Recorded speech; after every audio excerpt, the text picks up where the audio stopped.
Malloy versus Hogan was a landmark Supreme Court case in which the Supreme Court extended the ban on self-incrimination to state trials as well as national trials.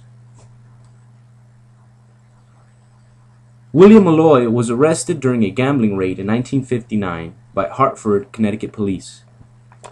After pleading guilty to pool selling, a misdemeanor, he was sentenced to 1 year in jail and fined $500.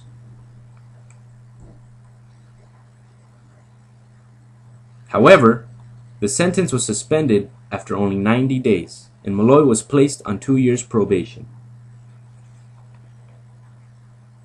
The reason why Malloy is back in the courtroom today is because a Superior Court-appointed referee has ordered Malloy to testify about gambling and other criminal activities in Hartford County.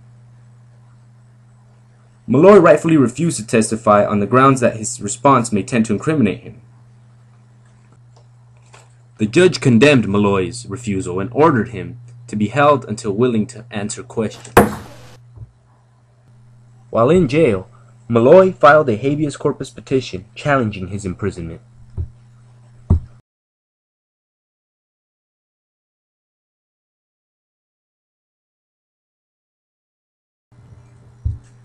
On appeal from the Connecticut Supreme Court of Errors, the Supreme Court granted his case judicial review.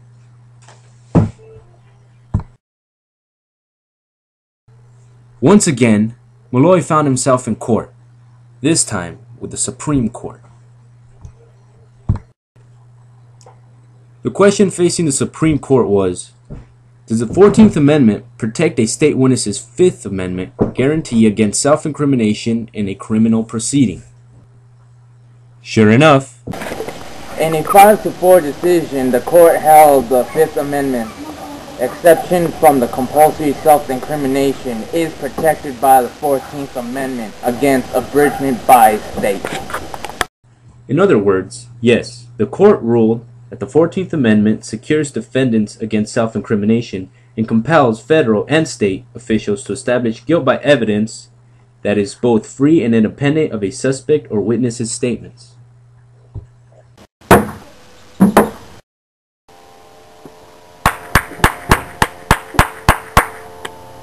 And that's a story.